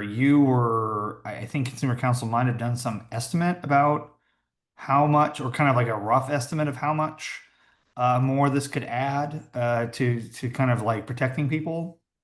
Um, John, go ahead. No, I'm not. I don't think we have done it. I mean, you could go back historically and calculate that if you wanted to. Uh, Oh, okay. yeah, but it's it is I'll tell you one benefit of this change is, for instance, if you had a heat wave that went on for 2 weeks long, and then on one day, you had a relief. You had one day when it was cooler. That one day, the utility could go out with its trucks. I guess they don't do trucks much anymore. They just remotely shut people off. But there could be massive shutoffs, and then the heat wave goes on. But if you're looking at whether it's going to be extremely hot over a 3 year period, a 3 day period, 2 hour period, well then you wouldn't have that opportunity. You would have to look out for 3 days and have it not get to 95 degrees. So it depends on the weather and just how up and down the temperatures go, but we expect that this change will lead to an incremental increase in the number of no-cut days when they cannot disconnect people. But it is a confusing law. People don't really understand. People seem to either think that they can't disconnect people at all during the summer or at all during the winter, and that's not the case. It's really what I call the law is a day-to-day moratorium. And now under the new law, I guess it's going to be a 3 day by 3 day moratorium. Mhm. Right. And in practice, this is really important because I don't know if y'all remember, but at least in part of Missouri last summer, August was a cooler month.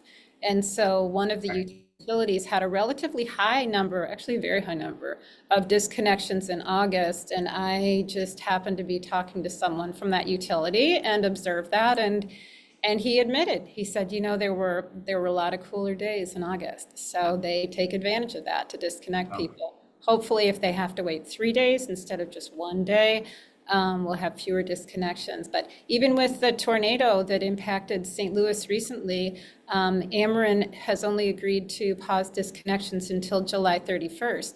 Well, August 1st, I mean, yes, last August was a cooler month, but this August could be a very hot month. And so now those people are really going to be at risk. And I feel it's important just to note at this juncture that cold weather moratoriums are a very expensive thing. There's millions of dollars involved, and on the hot weather side of things, it's not as much because it's not as many days, but it's much more deadly.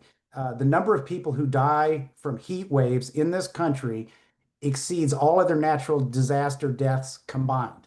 Hurricanes, earthquakes, fires, wildfires, all the death is eclipsed by the number of people who die because of extreme heat. It's a serious public health problem, and it is almost exclusively people over 70 years of age living alone. So we know who's at risk and we know when they're at risk, and we believe there should be a lot more done to protect those folks. And I'll say, I know we're short on time, but if we have community advisory groups and many of them are older adults and they have told us they don't want to turn up their air because they don't want their bills to get too high. And we know how dangerous that is for them. And I'll just quickly note that this provision, this extension of the rule was done largely in part to the efforts of Senator Tracy McCreary in the Capitol working on Senate Bill 4. I know Senator Carla May worked on it as well. So those two were really strong advocates for this portion of the bill. Yep, that's right. Very good. Thanks for that. Thanks for that detail, everybody. Next slide, please. Okay. So we are, wonder who that is. We are going to talk a little bit about energy burden, but that's not really quite what Senate Bill 4 addresses. It addresses utility burden. We might talk a little bit about what the difference between those two things are, but we talk a little bit about Renew Missouri's advocacy on energy burden. Okay, utility burden under 393-1680. RSMO, Revised Missouri Statutes. Utility burden is now defined in state law as the percentage of income paid by a customer to a utility company for the cost of electricity, natural gas, or water service. One of the things that we are, we're interested in this, but one of the things that we define energy burden as, I mean, I think, and someone can correct me if I'm wrong, is that we define that as the percentage of a household budget that goes to a utility, and not a percentage of their income. It's a slight distinctive difference, but there is a difference none the same. The Public Service Commission now has the ability to create a special customer rate or bill discount based on the household utility burden. They're not going to be required to do that. It's not a mandate in here, but it is optional. Renew Missouri, as I'm sure Consumer Council and a lot of other groups will be actively working on encouraging our state regulators to effectively implement the provisions of this section. And we're going to really make sure that that is something that gets put into place. Next slide, please.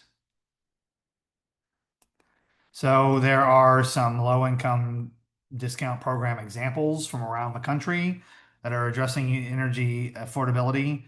There's the Lifeline rates. This is a baseline volume of electricity that's discounted to cover an eligible household's basic necessities, such as lighting, refrigeration, heating, and cooling. This energy is used, energy that is used that goes over the baseline rate is charged the standard rate. An example of this is in Utah. They offer a low-income Lifeline program whereby qualifying households' monthly bills are the sum of their electric service charge and a $13.95 Lifeline credit.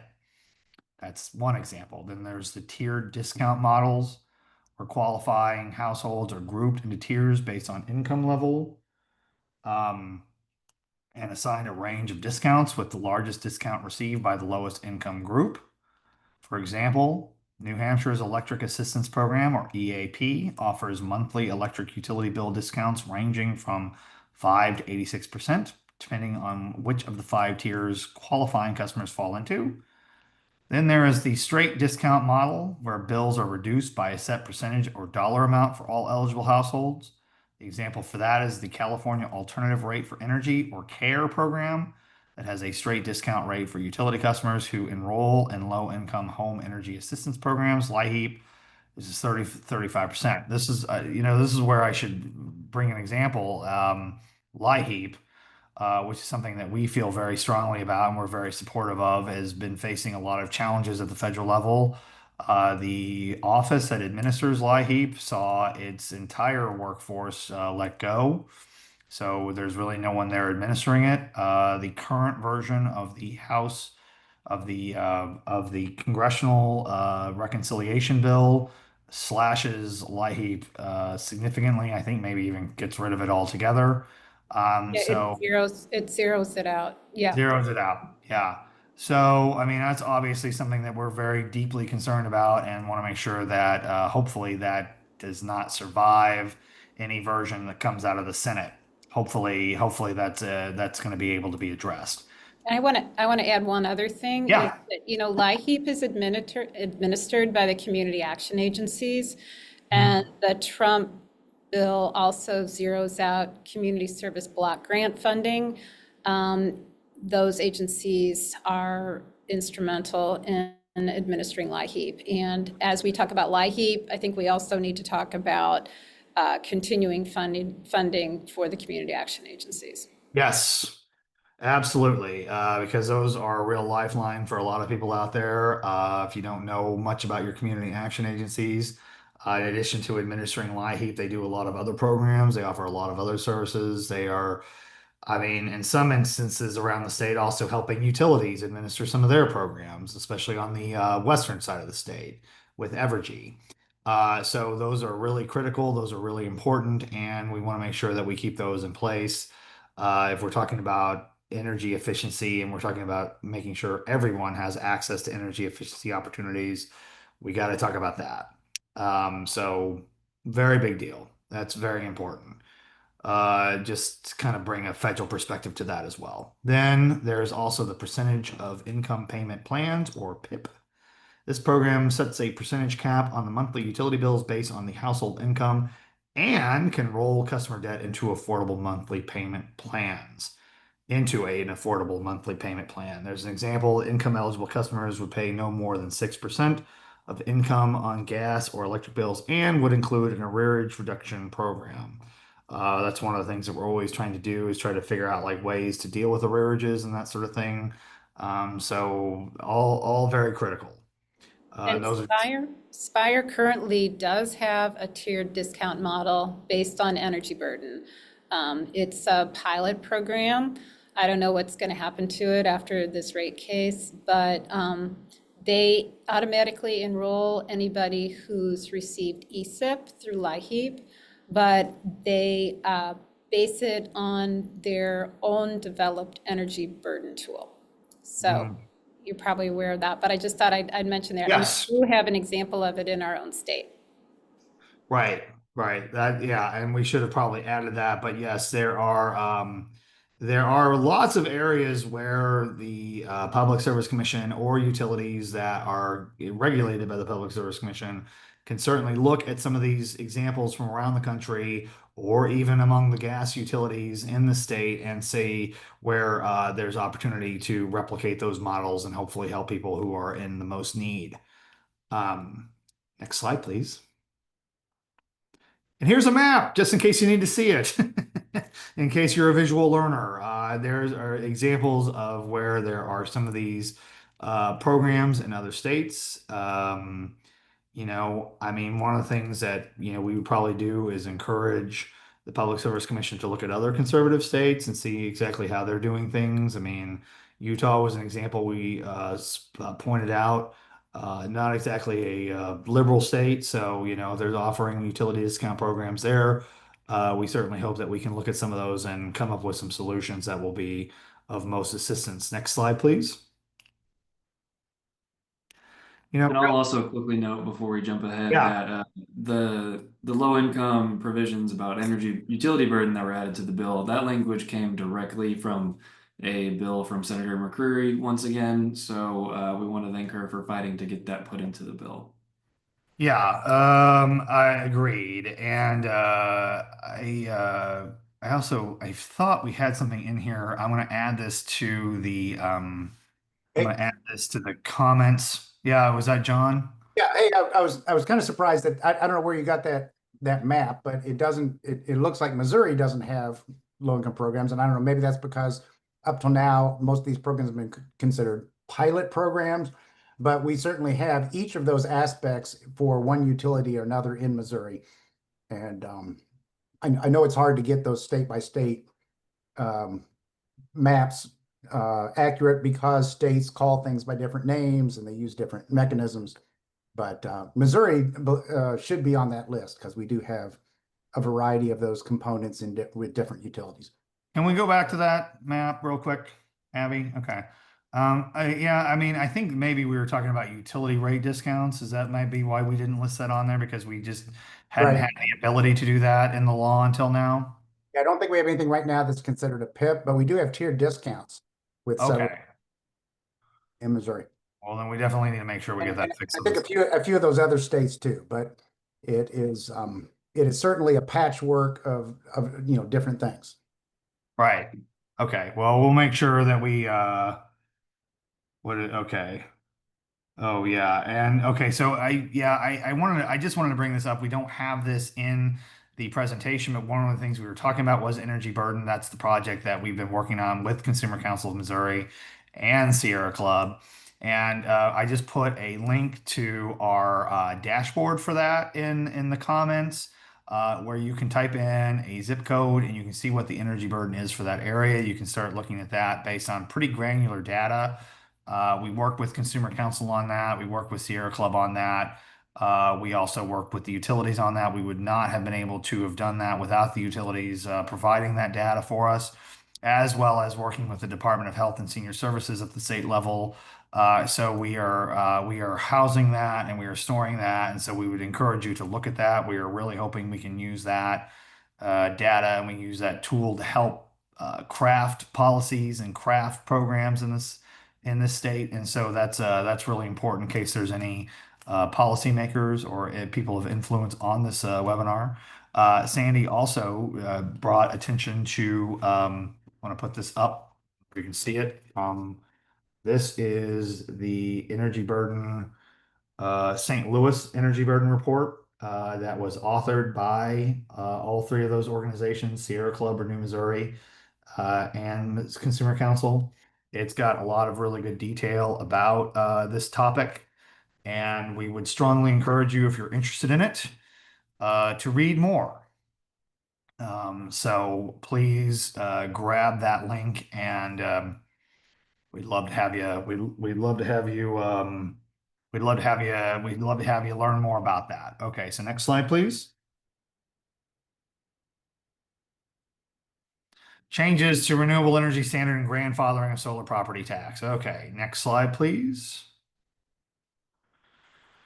Okay, so grandfathering of the solar property tax. Though in August 28th, which now is the general effect that we know is the general effective date of laws under the Missouri Constitution, 137-100 declared certain property exempt from taxes for state, county, or local purposes. That listed solar energy systems not held for resale as qualifying under this measure. This tax exemption prohibited any increase in property due to a solar system installation from taxes and reduced financial burden from individual solar customers.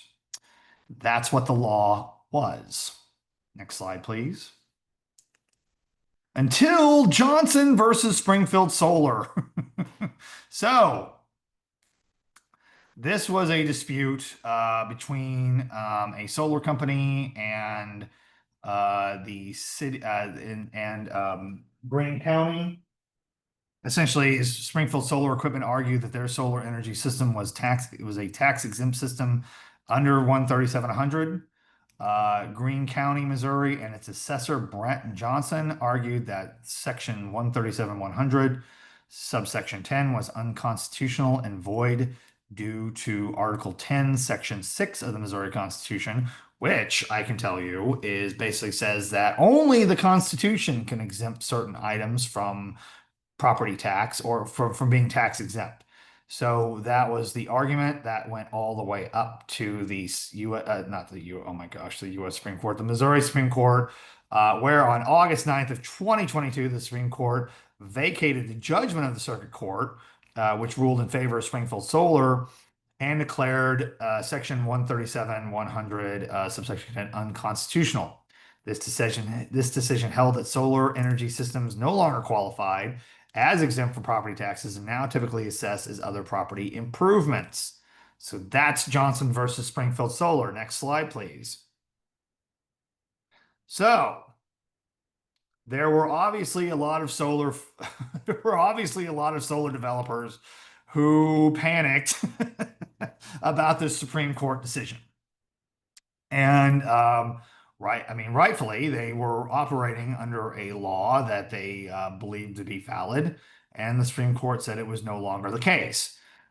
So Senate Bill 4 now addresses certain solar projects in that regard and defines solar energy generation systems as tangible personal property. provides the definition of tangible personal property for the purpose of property taxation, and that shall include solar panels, racking systems, inverters, and related solar equipment, components, materials, and supplies installed in connection with solar photovoltaic energy systems that we constructed. Oh my gosh, we got to fix that. Were constructed and producing solar prior to August 9th of 2022. That creates a new subclass of tangible personal property, including the definition above, and provides that this subclass shall be assessed at 5% of its true value in money. Next slide, please. Oh, wait, is that it? We had this whole thing. Hold on a second. Hold on a second. We had this whole section in here. I thought we had it in here about renewable energy credits. So I'm just going to talk about this for a second, okay? Because I got 5 more minutes before I can get to the section about questions, because that's what I told the Missouri bar.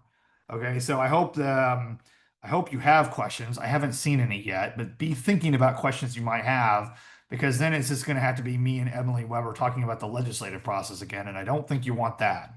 So maybe you do. Maybe that was the most fun part of this. There's also another section in here about renewable energy credits, or RECs as we call them.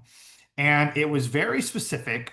The language was pertaining to, essentially the way it was written was for, I believe it was for a utility that has less than 1 million customers, but more than 200,000 customers, which in the state of Missouri, that would be Evergy. And it was pertaining specifically to being able to transfer any, so like, okay, so essentially, if a utility company is producing renewable energy, they are going to be getting some renewable energy credits under Missouri law. They are able to market those, they are able to transfer those, they are able to sell those on the marketplace. What they were doing with this particular change to the law was they wanted to be able to transfer their renewable energy credit to a customer. And specifically, that customer, as it was written in that legislation, was Meta. Facebook, as a lot of you will know, Facebook or Meta was building is building a data center in the Kansas City area, and Evergy is providing wind energy to Meta to operate that data center. It is part of Facebook or Meta's renewable energy goals or sustainability goals, to be able to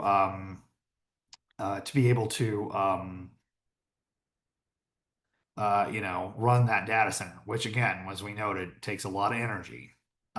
So basically, but Facebook or Meta wanted to be able to use those renewable energy credits, and they wanted to be able to sell them on the marketplace. So while the law did not allow for that, as it currently existed, that Senate Bill 4 would allow Evergy to transfer that credit to a company that basically looked and sounded a lot like Meta. So that is going to be allowed now. One of the things that Renew Missouri, who has been pretty instrumental in making sure renewable energy credits are a thing in this state, we actually thought this was a good idea. We actually thought this was a good economic development opportunity. We tried to argue that this should be made possible for all utilities and for all customers if they wanted to, if renewable energy was being produced for a specific customer, they should be able to get the RECs and be able to market those however they saw fit. That didn't happen. It was still just very narrowly tailored to this particular transaction, and so that's going to be what the law is moving forward. Really need to put those slides back in there. I don't know what happened to those, but that's what the change to the renewable energy credit was. One thing I would say, just in general, is we were a little disappointed that Senate Bill 4 didn't have more involving clean energy changes or clean energy reform. I certainly know that was something that Renew Missouri pushed for. There was also a lot of other pieces of legislation this year that were focused on clean energy, like community solar, like to be able to allow a community solar pilot to exist in the state of Missouri. That's something we pushed for. That's something that received hearings at the Senate and House level, and then did move through some committees in the House. but never got down to the floor for a vote. But that is something certainly Renew Missouri has been interested in, would be interested in seeing it moving forward in the future. We would like to see that as something that individuals or nonprofits or businesses could take advantage of. Um, then there was also changes proposed to net metering, pretty substantial, significant changes to net metering. But that got a hearing, but didn't get a vote out of hearing. Um, so that um, so that was just one example. Those are two examples of renewable energy, clean energy provisions that didn't get very far that we were kind of hoping might get brought into a utility omnibus package like this. Okay, I got us to 150. That's what I promised the Missouri Bar we do as far as substance. Does anybody have any questions? Like, does anybody want to kick us off? Tyler, do you have any questions? There's a couple in the chat that we can look at. Oh yeah, here Um, they are.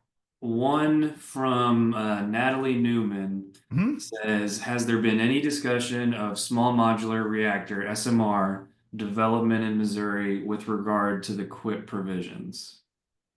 Well, I mean, I can tell you that one of the things that you hear a lot of conservative lawmakers talk about. I mean, I hear about this from a lot of conservative lawmakers. Maybe Emily Weber hears this from Democratic colleagues, but they love nuclear. They want to see nuclear happen so badly. And you hear about SMRs. I heard lawmakers talk about it in relation to Senate Bill 4, but there was also seen to be this effort to try to say, oh, well, Senate Bill 4 is not going to apply to nuclear, although like it very clearly does if you look at the language of the legislation. And certainly if you're talking about the IRP process, which I mean, I think Ameren at the very least is going to be proposing a new nuclear power plant within the next 20 years. They're going to be able to do it using quit. Um, but as far as small modular, yeah, I mean, there's a lot of people who believe that that we should be able to take some of these shuttered or shuttering coal plants and put an SMR there, and that could hook up to the grid. That could hook up to the interconnection that's already there, and start producing, emission-free power. Which the emission-free part is something that Renew Missouri likes very much. Now, the waste issue is something else entirely separate from that. But yes, there has been that discussion. Um, I can't remember, Tyler or Emily, and maybe even John knows this. Was there some study they were going to give Rolla, they were going to give Missouri S&T some money to look into SMRs?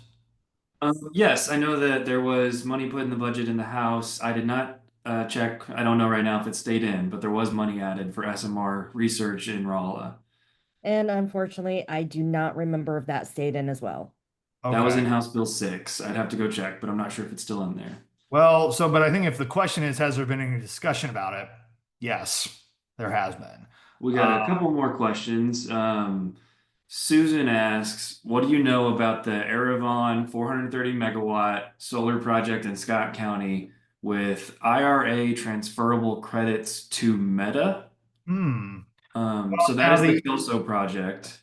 yeah, now those tax credits at the federal level are going to be a little different than the renewable energy credits. So, I mean, that if that's something that they're transferring to Meta, that might be something that's beyond state law. That might be something that the federal law is just dealing with. Um, I was not, I didn't know that Erevan, I don't know how you say that. I think I've been saying Erevan, but I heard someone pronounce it differently yesterday. I didn't know if that was being specifically built for a Meta data center. I was not familiar with that. I assumed that was just going entirely on the grid.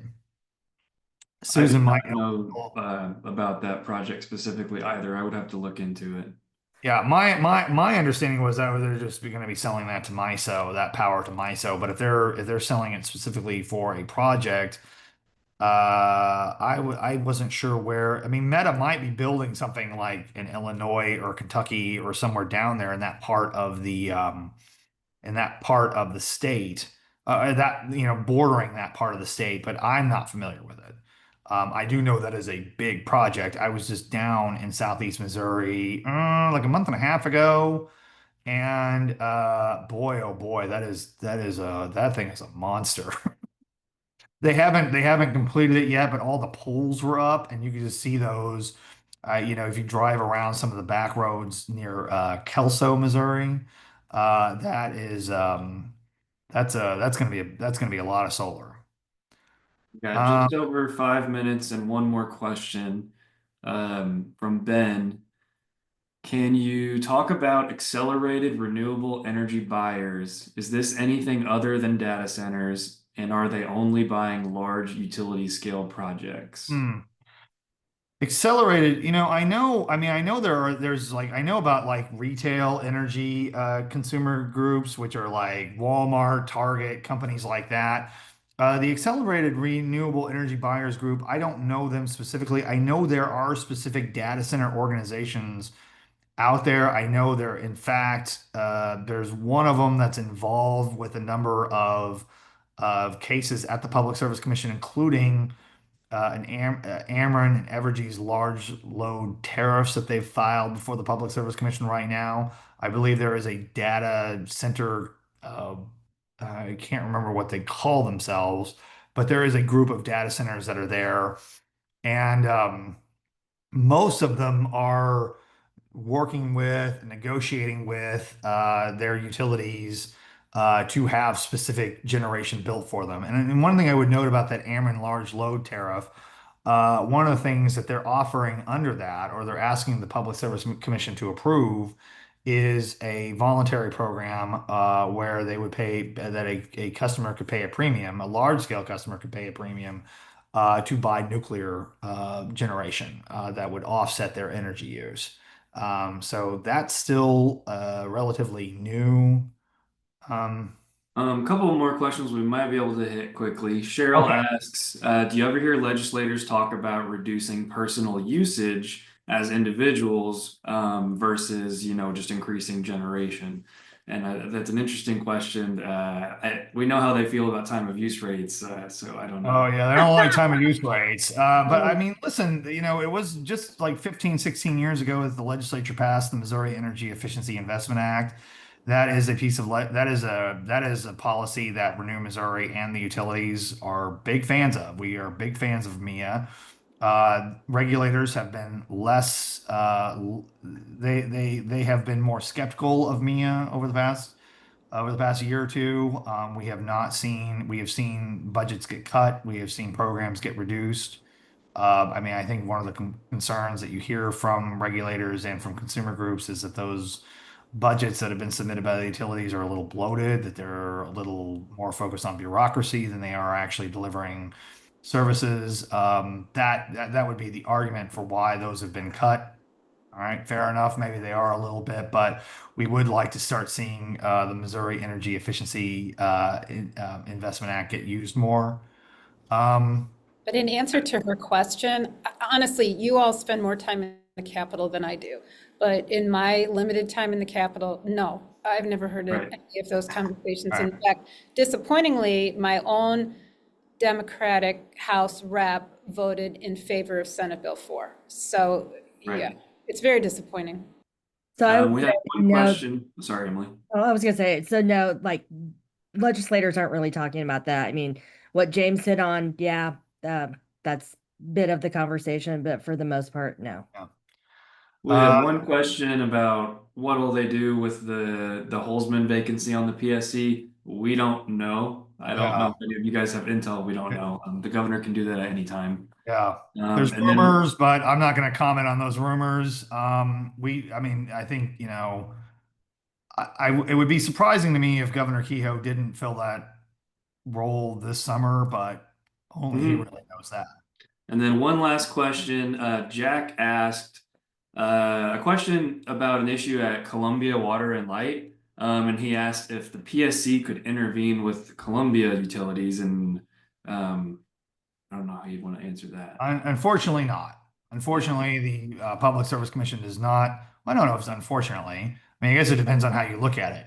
It, Columbia Water and Light is a municipal utility. They are governed by City of Columbia City City Council. Council. Which, by the way, John Kaufman used to be a city council member here in Columbia.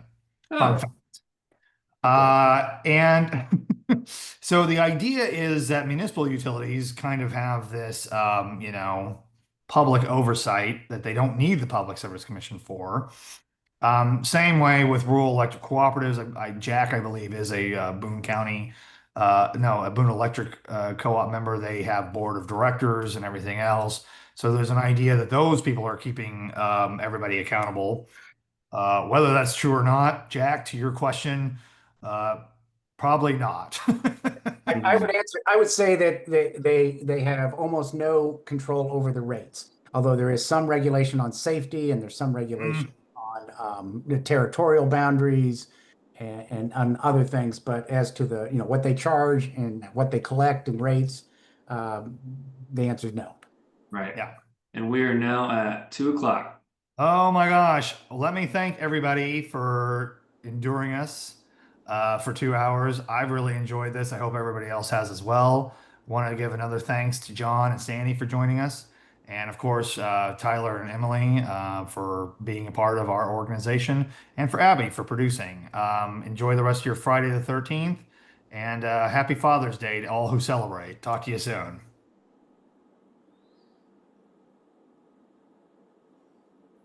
All right.